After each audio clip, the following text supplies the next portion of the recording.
welcome to Winning Begins at Home. Glad you're with us today. Thanks for joining us, whether you're listening on the podcast or watching on YouTube. If you're on YouTube, hope you'll hit the subscribe button so you'll make sure you get all these. Download button if you're on iTunes or wherever you get your podcasts, Spotify. We're all over the place here. But thanks for helping us. We're already growing here. Last just a couple of weeks in, we've just basically rebranded our old Chasing Greatness podcast, and I want to remind everyone, if you've never listened to that, all 659 I think episodes are still there from that, so you'll find them here on the channel, and love to hear from any of you. If you got any questions or things you want us to talk about here to help you win beyond the workplace, that's what this is all about. And so this week we've been talking about time and regret, and yesterday no do-overs, but we do get start-overs, which is cool. But why do we need these start-overs? Why do we need these we wish we could have do-overs. Why would we want a do-over? I think we forget sometimes that there's this pull against us. And I ran across a book I was reading a few months back called Younger Next Year. This book is a book really to help us think about how we turn back the clock, so to speak, as we get older. You know, I'm certainly can relate to that. But I ran across a quote in there. The book's written by a guy, Chris Crowley. He's the writer of the book. Him and some doctor. You can look it up. I didn't write the doctor's name down, but I did write the quote down. Here's what Chris Crowley says. He says, most people think that boa constrictors squeeze, but they don't. Now, I'm not a scientist. I'm not sure about boa constrictors. I don't know anything about those. And you may think, what does that have to do with anything? Here's what Chris Crowley says. He says, most people think boa constrictors squeeze. They don't.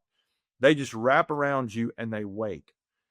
And you let out a breath and they take up the slack.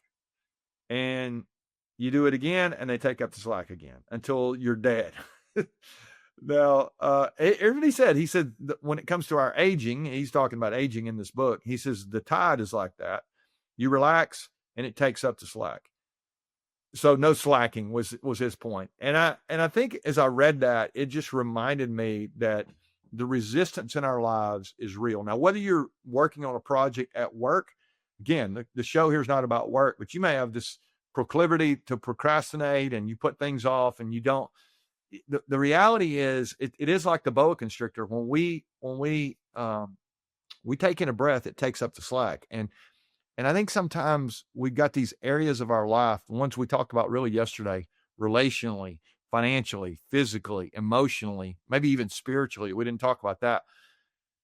We have this tendency to put things off and to not do what we know we're supposed to, and we don't have the right habits in our lives, and we don't start over when we know we actually have the permission to start over, right? You have permission to start over in any area of your life you want to. And yet we don't take advantage of those opportunities.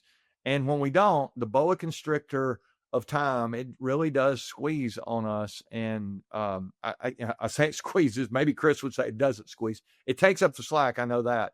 And the next thing you know, it just feels like it's disappeared. Life is gone. And so today I want to challenge you to really evaluate, are there areas in your life where you have been slacking off, where you have not been doing what you know you should be doing? I mean, you know the answers to the test. You don't need me to tell you what to do or to give you ideas here. You know what to do, and yet you've not been doing it. And here's the thing I've noticed through the years. When I do the right thing, I never have regret.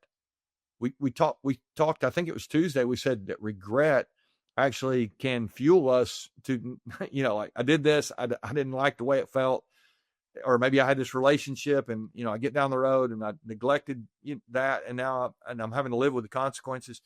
And regret can be good. As what we said, it actually can propel us forward. It can cause us to have a different future than our past.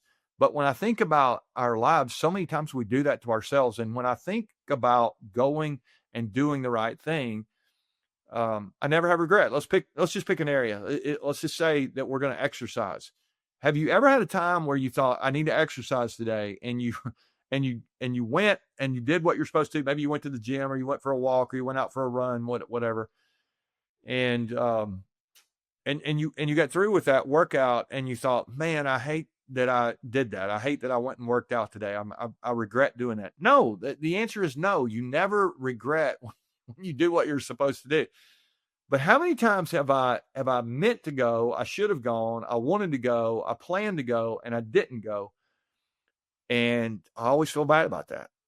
It just reminds us that you never regret doing the right thing. It's you only regret it when you don't do the right thing. And that boa constrictor of our slacking off, it really does squeeze the life out of us. And so, if you're feeling some areas today where you're just not where you want to be, I want to just challenge you to maybe exhale here. Let's take back some of the slack, and let's get the boa constrictors out of our lives. Let's stop procrastinating. Let's stop putting it off.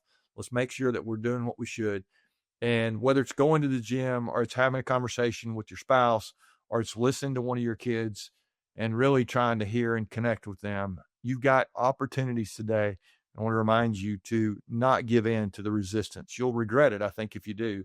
But if you do the right thing, you'll never regret it. I never have. I know you won't either. All right, come back tomorrow. I got one last thing here this week that I want to remind you of. I think this is a big concept that I'm going to give you tomorrow about your family life. And so I hope you'll join us for that. I hope you'll also continue to share with your friends and family. And I hope you'll begin to encourage the people around you to not just win at work, but to win at home. We say all the time, if you win at work and you lose at home, I think you still lose. So let's make sure that we prioritize winning beginning at home. So important. All right. Love you guys. We'll see you tomorrow for more Winning Begins at Home.